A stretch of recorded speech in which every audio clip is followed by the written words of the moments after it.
Live on stage, one of Latin America's biggest superstars. This is Gloria Trevi.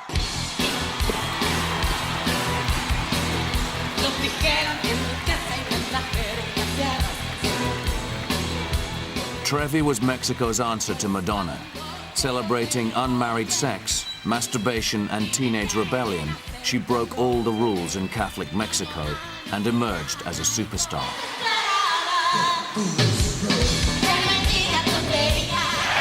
Then the unthinkable happened. Gloria Trevi became Mexico's most hated criminal.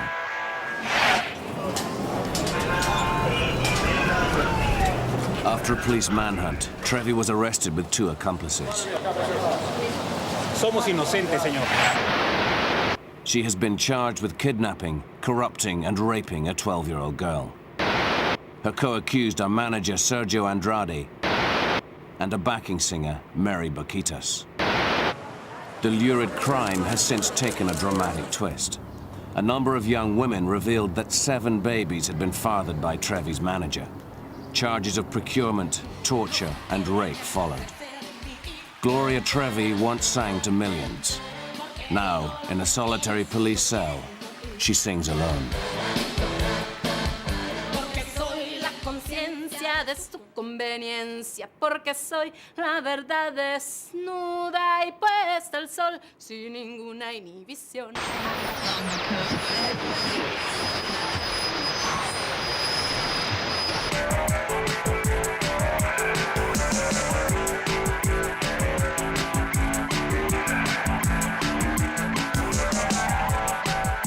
Mexico's most infamous crime burst on an unsuspecting public in 1998.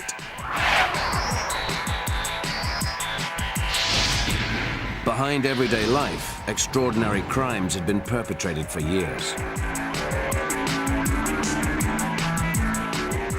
For one young woman, it all began 10 years earlier, outside a local radio station in Mexico City. Her name was Aline Hernandez. This is the place where the whole story started.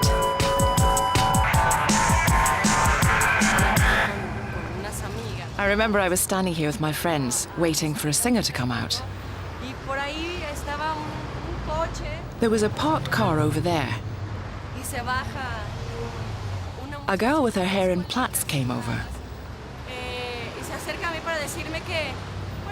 She told me she was working in a school for acting, modeling, and singing, and asked if I was interested in going there. I was very excited. I'd always wanted to be a singer. I gave her my details. She asked my name. I said Aline. She asked how old I was. I said 13. And she said, Perfecto, perfecto, perfecto, edad perfecta. I didn't know then what it was the perfect age for. I asked her, what is your name? And she said, Gloria Treviño.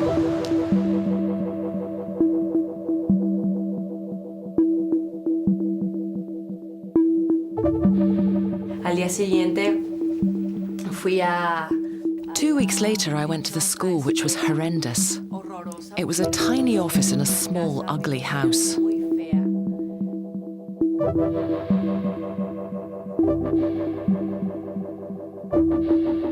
Mi mamá me esperó en una de las salas. My mother waited for me in one of the downstairs rooms.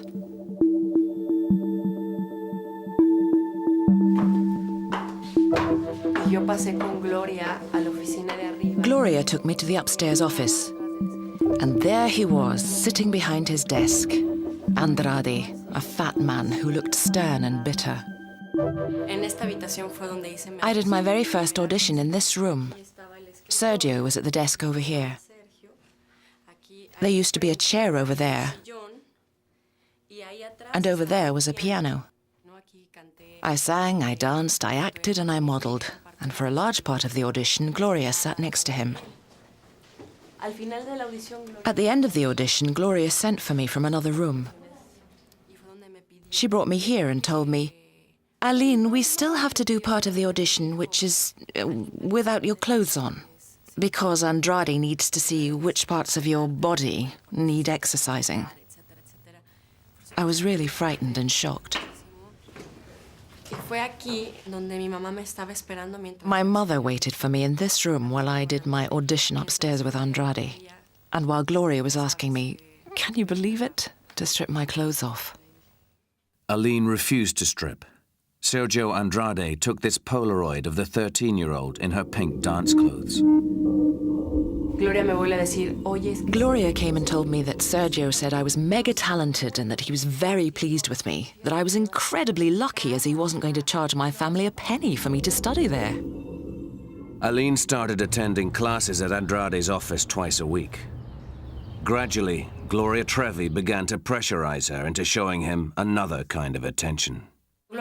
Gloria would pull me out of my classes and sit me down on a chair over here, and she'd go on and on and on about Andrade, Andrade, Andrade.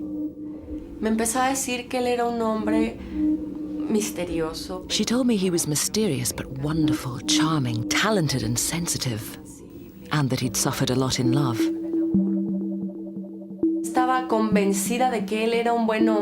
She convinced me that he was a good man and that I had to be the girl who would make him believe in love again. That was the mission in life that Gloria imposed on me.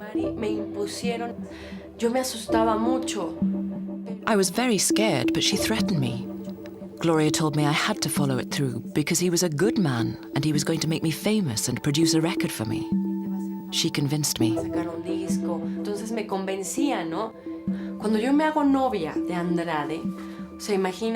When I started having sex with Andrade, I was 14 and he was 34.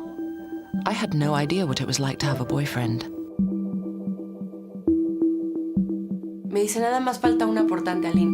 Gloria said that the most important thing was not to tell my parents because they wouldn't understand. They'd take me away from the school and ruin my chances of becoming a famous singer. I promised her I wouldn't say anything to my parents. And I didn't.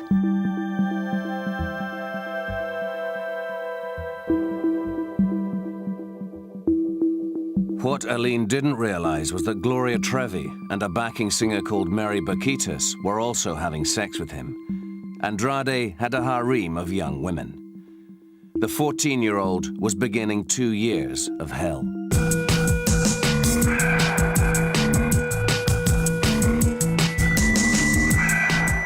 The Trevi image targeted children. Her growing fame allowed her to recruit more girls for her manager. By 1990, her career had taken off. Gloria Trevi. With hit singles, sellout concerts, TV spectaculars, and even feature films. Trevi mania had gripped Mexico. Children adored her and imitated her provocative style.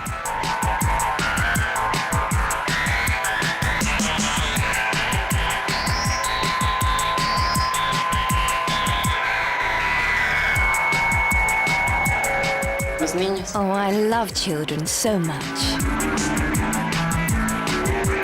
As Gloria toured Latin America, more girls were recruited to the camp. A 16-year-old from Argentina and more teenagers from the Mexican provinces. Gloria Trevi was building an entourage of girls seduced by her image.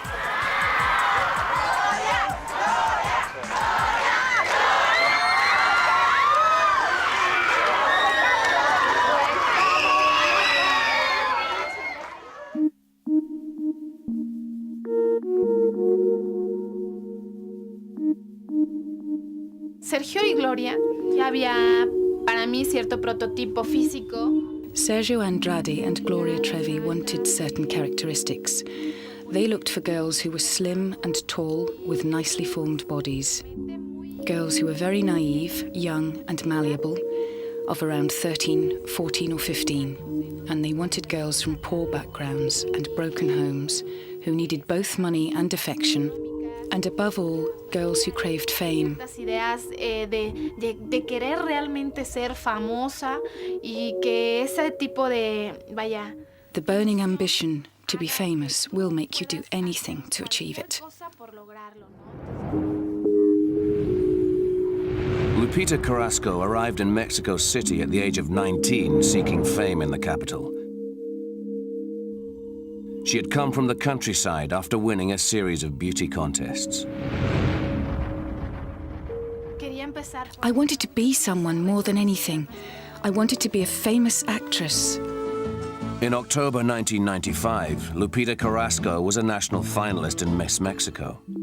During the rehearsals, Lupita, on the left, took the stage knowing that two famous personalities were in the audience. The superstar Gloria Trevi and her manager, Sergio Andrade.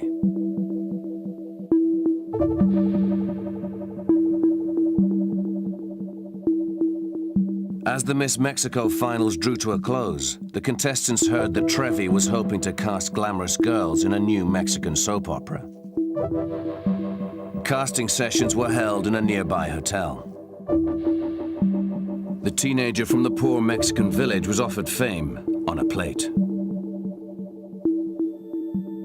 Me dijeron que me iban a dar un curso de aproximadamente 2 meses. They promised to give me a 2-month course in acting to train me to appear in the soap opera. Entrar en la telenovela. Lupita was told that her training would take place at the Pink House, Andrade's home in a wealthy suburb of Mexico City.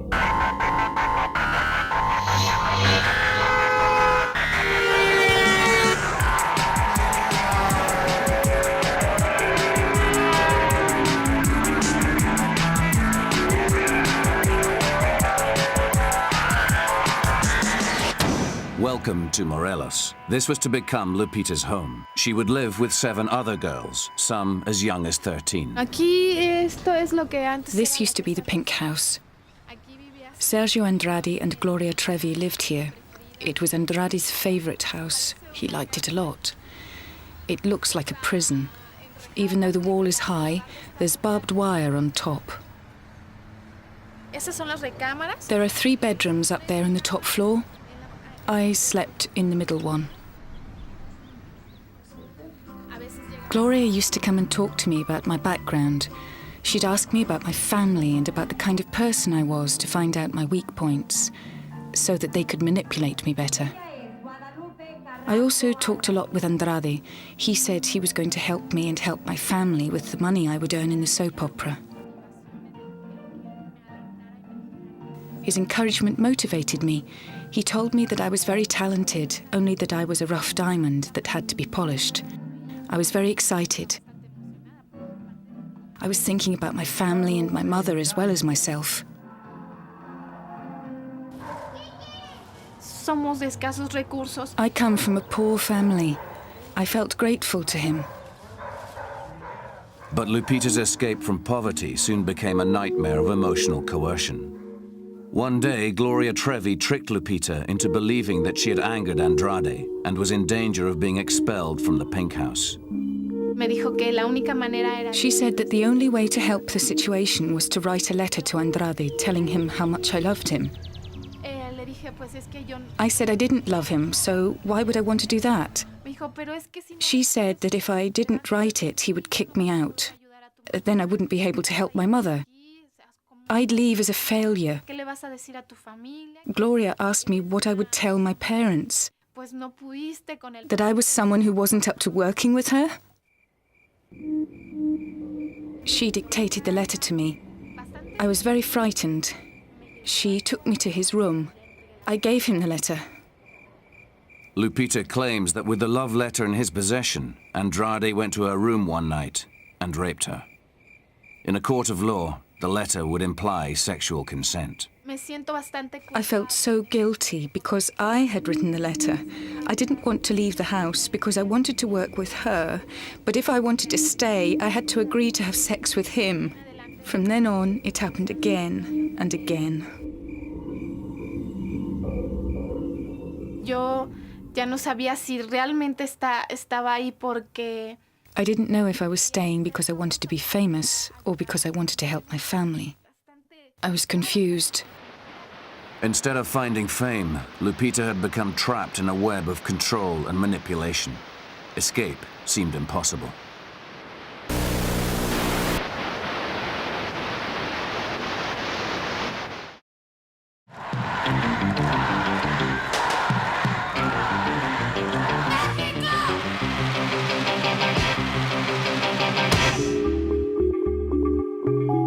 For most Mexicans, Gloria Trevi was the superstar. But behind the scenes, the singer's shadowy manager, Sergio Andrade, was in control. Andrade was a failed singer who rose to become Mexico's top producer. He was a star maker who produced some of the leading female singers of the 80s, creating a group called Painted Baby Lips, Mexico's Spice Girls. Two of the singers were Gloria Trevi and her friend, Mary Baquitas. 5 years later, he was creating an outrageous new product, the pop icon Gloria Trevi. It was into Andrade's realm of power and influence that Aline Hernandez had been drawn.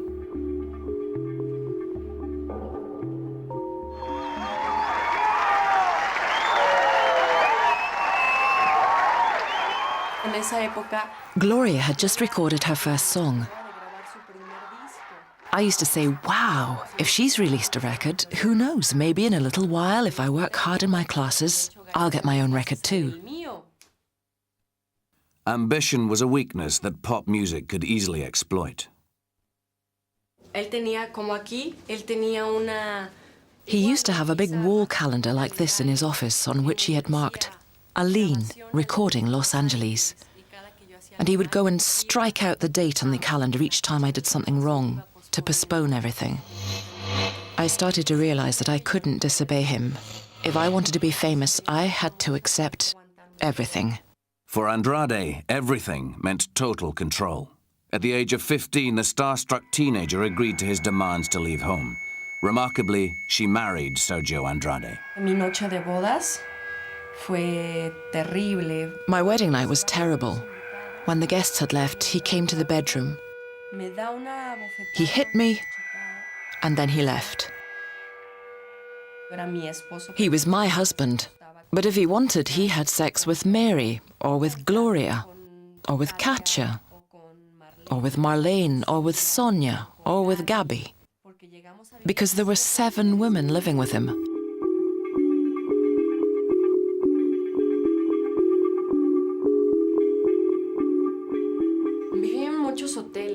We lived in many hotels, in the El Bosque, in the Sevilla Palace, in the President.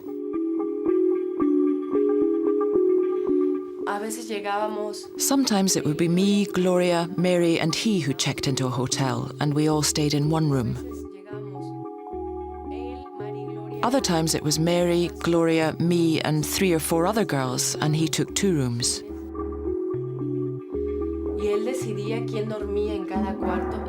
He decided who would stay in which room, who would sleep in the bed, and who would sleep on the floor.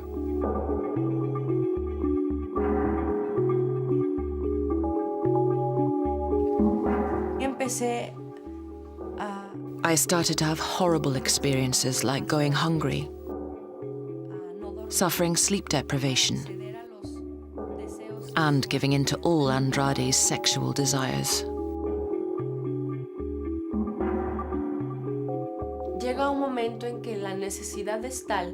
I had to steal blankets and cushions from the planes on the flights coming home because I didn't know where I was going to sleep that night.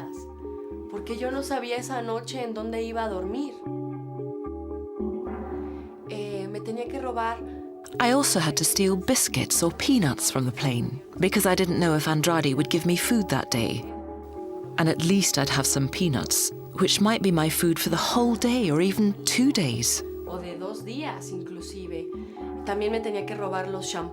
I even had to steal shampoo and toilet paper from the hotels because he never gave us any money. As he specially hated me, I almost always had to sleep on the floor.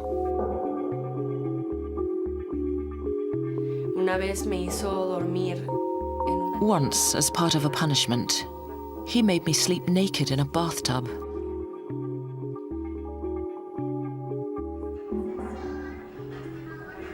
He started punishing me by stripping me naked and hitting me with a belt like a little child. I became more and more afraid of him each time. He saw that the more he punished, beat and starved us and deprived us of sleep, the more control he had over us.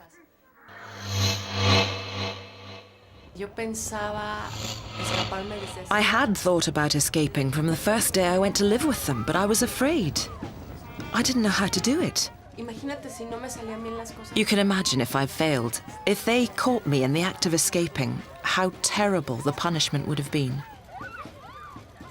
In 1991, Hernandez won back her freedom. She escaped. For 6 years, she said nothing about her ordeals.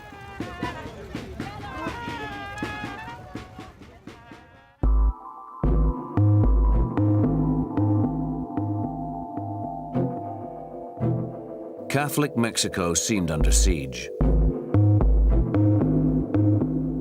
Tradition, religious beliefs, and icons were all challenged as Andrade turned outrage into an industry. The new Madonna was Gloria Trevi.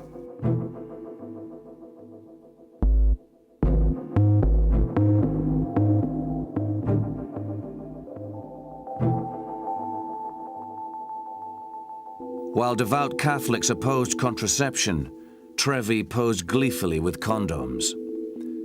Her image was being shaped by Sergio Andrade, who was beginning to act as though he was beyond the law.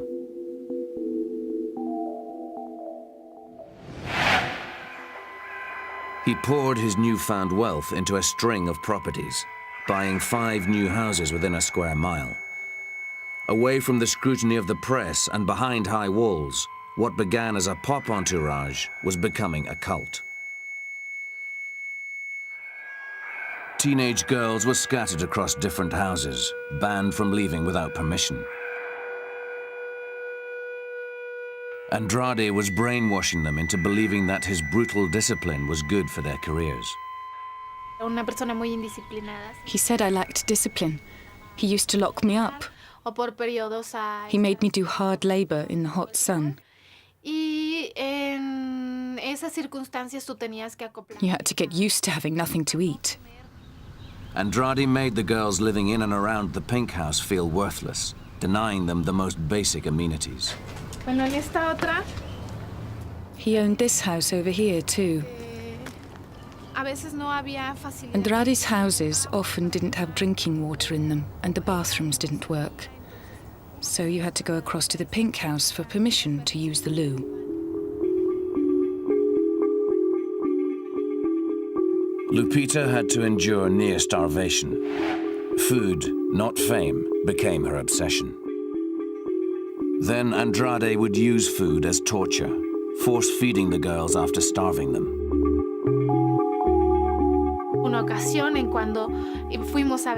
One day, he took us to a restaurant by the sea. He ordered a 5-course meal: starters, soups, fish course, main course, desserts. I wasn't at all hungry, as my stomach had shrunk after not eating for so long. But I had to eat, or risk being punished. He was enjoying it. He even forced us to eat donuts to stuff us until we were sick.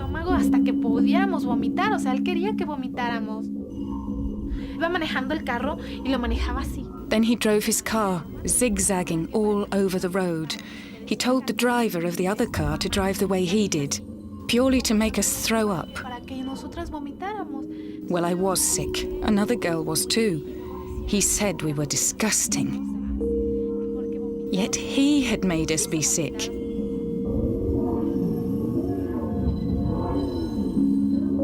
Andrade liked his girls pretty and passive. He always enjoyed what he did to us.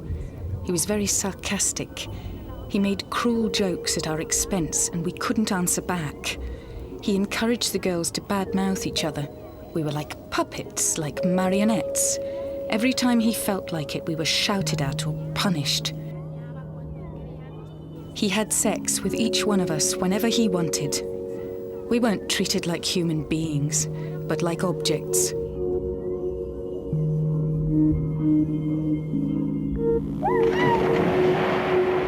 Andrade made his harem of 10 young women appear in calendars and directed this film of a photo shoot.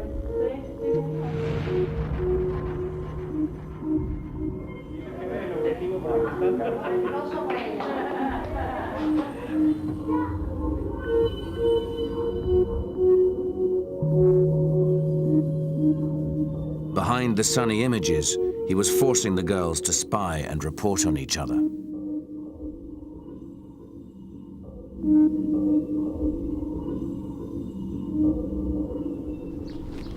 Lupita Carrasco claims that the abuse she suffered at the Pink House was made worse by imprisonment. In a parking lot near Andrade's house, she returns to an abandoned camper van that was once her home.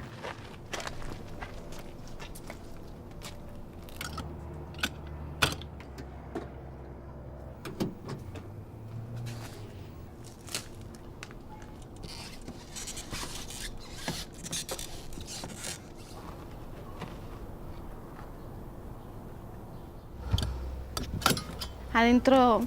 Sometimes we used to sleep inside it.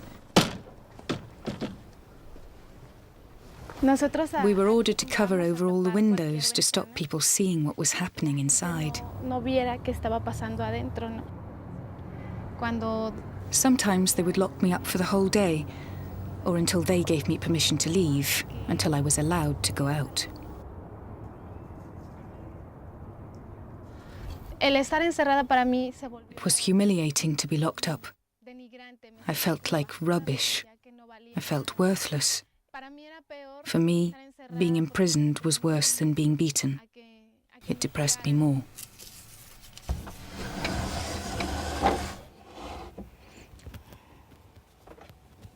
Esto todavía es de Here are some disposal bags from a hotel.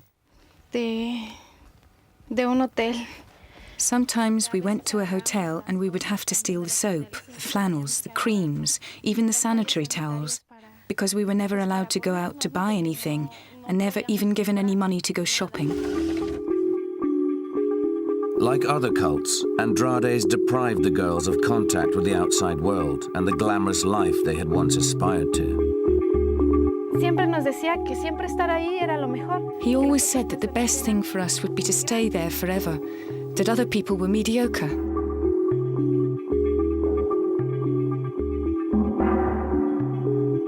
Y Gloria siempre le obedecía. Gloria always obeyed him.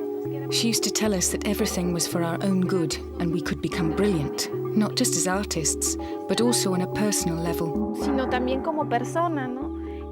Nos inculcaba siempre el She instilled in us a spirit of loyalty towards him. de serle fiel a él, ¿no? El hecho de que If we so much as spoke to anyone outside the clan, we were considered the lowest of the low. Loyalty to Andrade was the first commandment of the cult. In public, Gloria Trevi was one of the most liberated women in Mexico. In private, she was a mere lieutenant. She was assisted by her backing singer, Mary Baquitas, seen here on the right, who had also lived with Andrade since the 1980s. If Gloria Trevi was the pop star who procured young girls, Mary Baquitas was the enforcer behind the scenes, known as Andrade's right-hand woman. Sergio me dice una vez, yo sé Andrade told me once that he knew there would only be two girls who would stand by him until the end, Mary and Gloria. que son Mari y Gloria.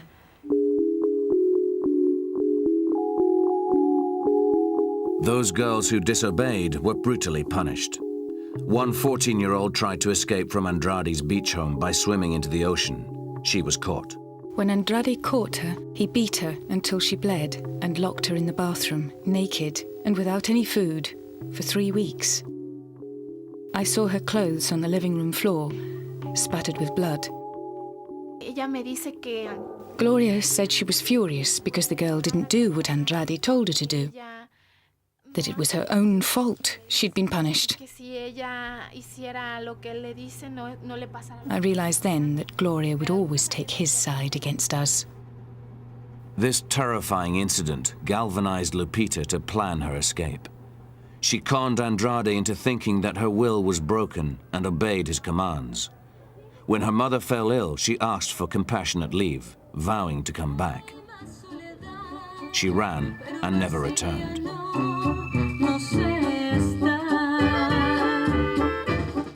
Mexico's pop industry was about to be blown apart. In April 1998, Aline Hernandez, Andrade's estranged teenage wife, broke her silence and published a devastating book. Lupita Carrasco backed her up with a formal denunciation. Andrade panicked and went on the run. Initially, few people believed the accusations, calling them the inventions of a bitter ex-wife. But a new discovery turned Mexico against the pop Svengali. A baby boy was discovered, and he was on the brink of death.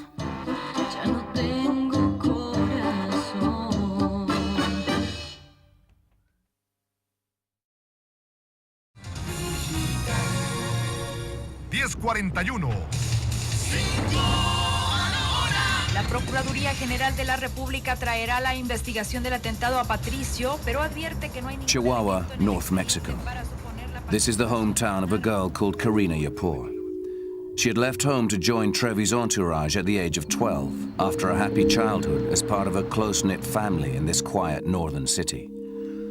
Like many other girls her age, she hung out at the local ice cream parlor and still played with dolls. For 4 years, her parents believed she was happily training to be a musician with Trevi, until one day they received a traumatic phone call. A government official told them that their daughter had conceived a child at the age of 14, and that their baby grandson now lay abandoned in a hospital.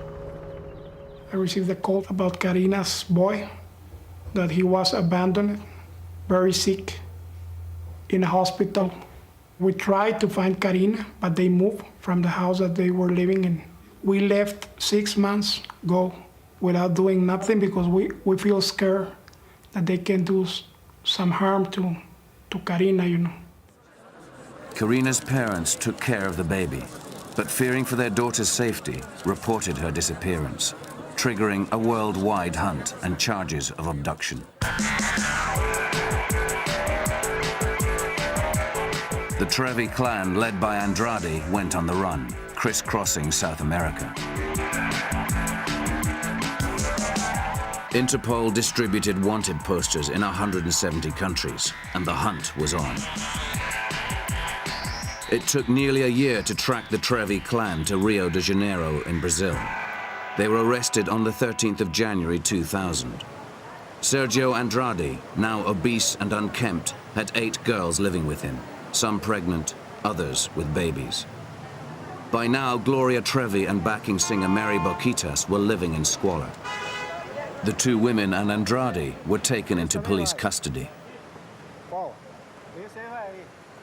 Until their arrest, many Mexicans were still reluctant to believe that the country's most famous female pop star could be implicated in such horrific crimes. But a new cynicism gripped society.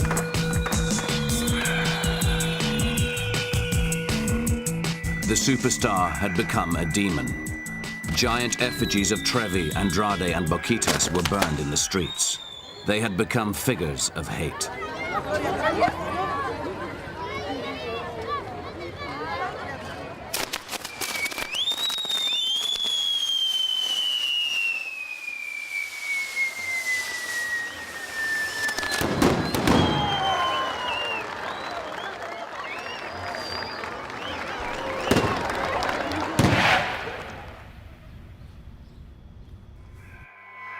Gloria Trevi, a glamorous superstar who acted in 3 feature films, 20 videos, and had her own TV show, is now reduced to this. Caught on the black and white CCTV monitor in a police detention center in Brazil.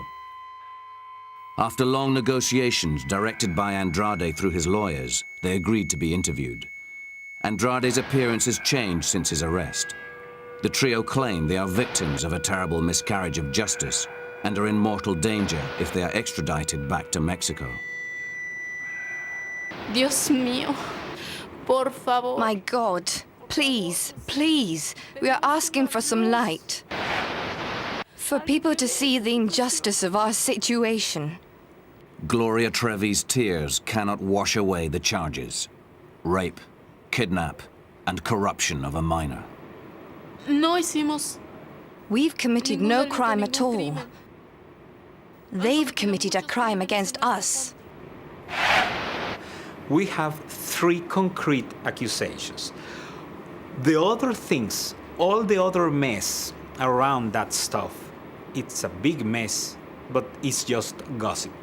Gossip provoked by the figure of Gloria, the fame, and everything. Las acusaciones en nuestra contra. The accusations against us and against me are a huge fraud against the Mexican people. They are a huge lie and a huge money-making venture. Magazines, television channels, and newspapers are all involved. It's disgraceful that they are making money out of our terrible situation. Karina Yapour's bleak story of giving birth to Andrade's child at the age of 14 has ignited Mexico's television talk shows. She has found fame promoting a book about her experiences with Gloria Trevi. This is Mexico's real-life soap opera.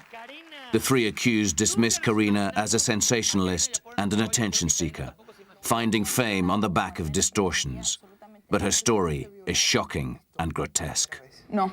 He raped me. Te violó. ¿Por qué no llamaste a tus padres?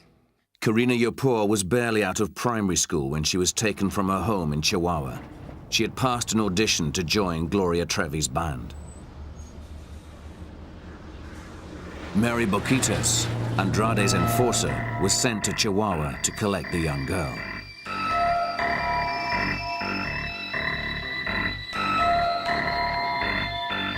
Unaware that their daughter was being procured, Karina's unsuspecting family took Mary for a friend.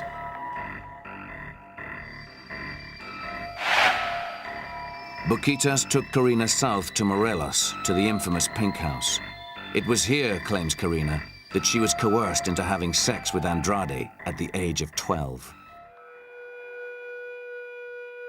Mary Boquitas took me to Andrade's bedroom. It was the worst night of my life. The room was in darkness. By the light of his watch, he gestured to me to sit down in the bed. Later, he started to kiss my lips and to rub my private parts under my clothes. I froze like a stone. That attempt was only 10 days after my arrival. Full sex happened after 2 months.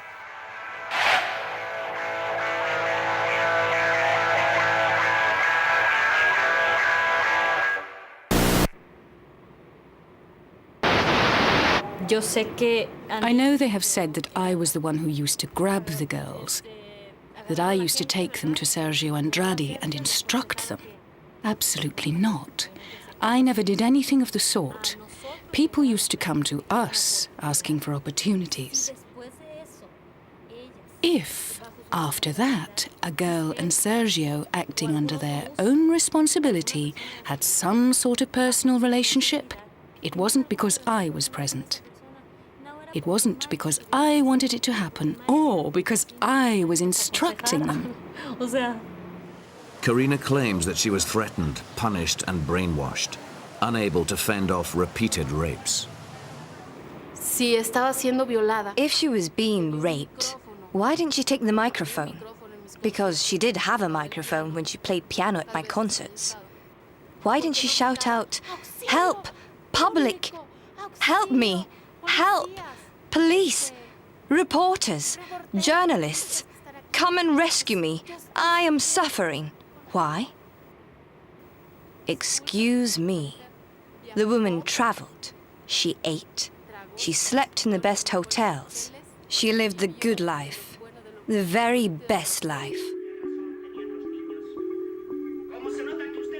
But Karina Yapour claims that five-star hotels were often the scenes of the worst degradations. Beatings were repeated and brutal. In 1996, while Gloria Trevi was on primetime television launching a new show, Karina was being whipped with belts, coat hangers, and electric cables. One day my strength failed. After a series of beatings, my back, bottom, and thighs were purple, green, and black with bruises. I was so terrified that I fainted before he even began to beat me. When I regained consciousness, Andrade was having sex with me. I was never allowed to speak freely on the phone to tell my parents what was going on. We were always watched.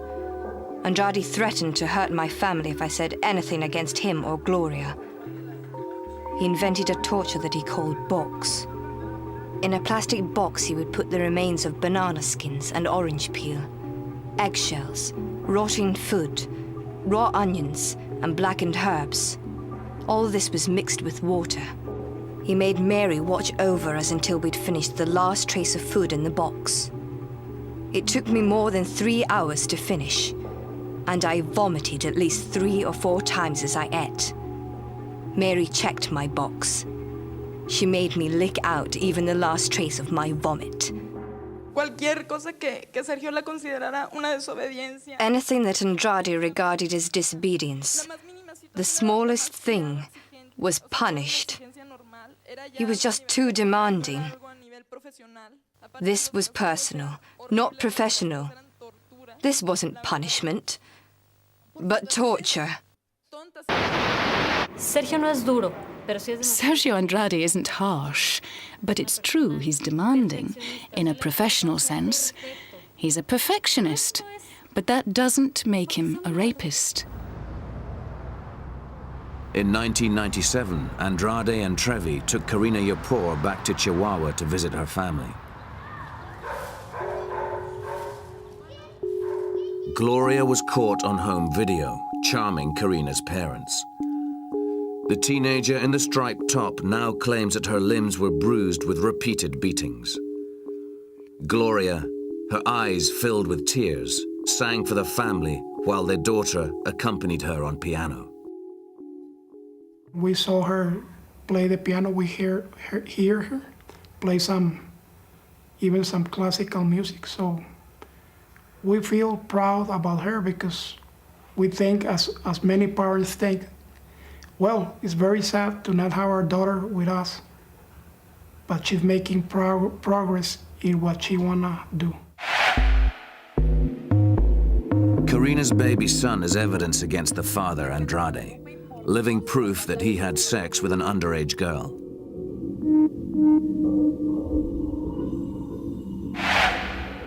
But Andrade denies rape.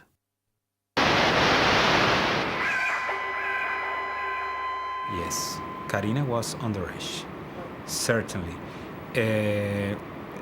I would like to let you know that for me,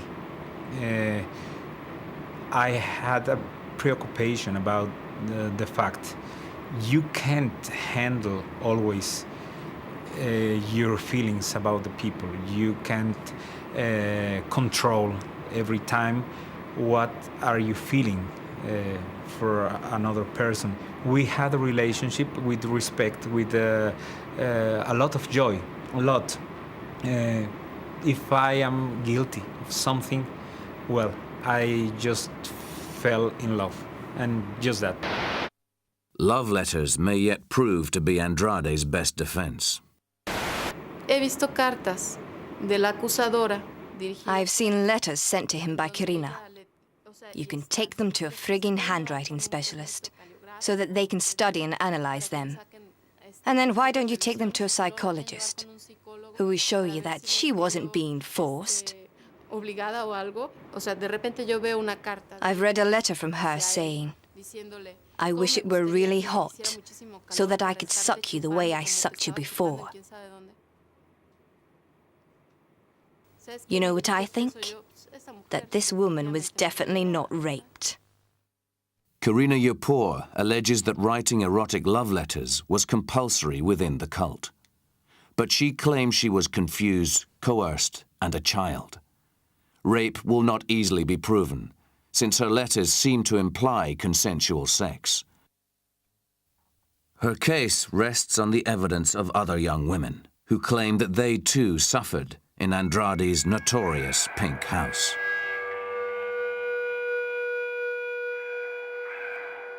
Evil doesn't have nationality. This horrible thing could happen in any country, to any family, in every part of the world. So my prayer to the Lord is that this horrible story won't be repeated never again. When the Trevi clan were arrested in Brazil, the Mexican government applied for extradition. If found guilty, the three face up to 15 years imprisonment in a jail near Chihuahua, where a once trusting family exposed a catalogue of abuse. If sentenced, this is where they will be brought, Cerezo Prison. The pop entourage accustomed to five-star hotels will face more modest fare. Surveillance and discipline will be Andrade's new companions, as for the first time in 16 years, he is separated from Trevi and Boquitas. Mexico has put its superstar on trial, but Trevi's own role remains uncertain. Gloria did many of the bad things she did against her own will. She did them because she too was dominated, forced and threatened. I often saw Gloria sleeping on the floor or being beaten or abused. I saw Gloria telling Andrade that she wanted to leave, that she couldn't bear it any longer. But he forced her to change her mind by locking her up and beating her. In a way, Gloria is just another victim. But I always ask myself, why didn't she leave? Why did she never escape? Perhaps this pop video holds a clue. The most compelling comment on the whole case appears in the video for Trevi's hit single, Recuento de los Daños. The video is directed by Sergio Andrade. A little girl is abducted from her parents by a fat, unkempt man in a checked shirt. She grows up to become an adolescent. Still imprisoned by her abductor, she fears him, slaves for him, and cooks his food. At puberty, and still a virgin, she's raped.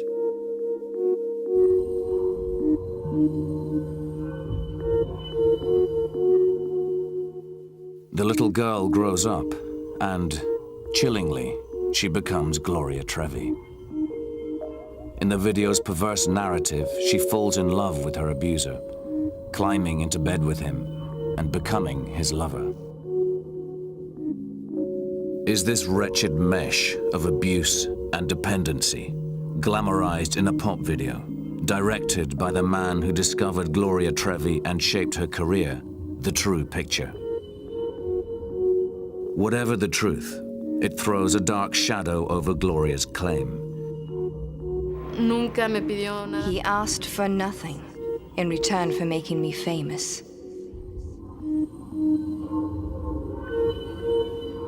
Siento otro desprecio, mando un buen deseo.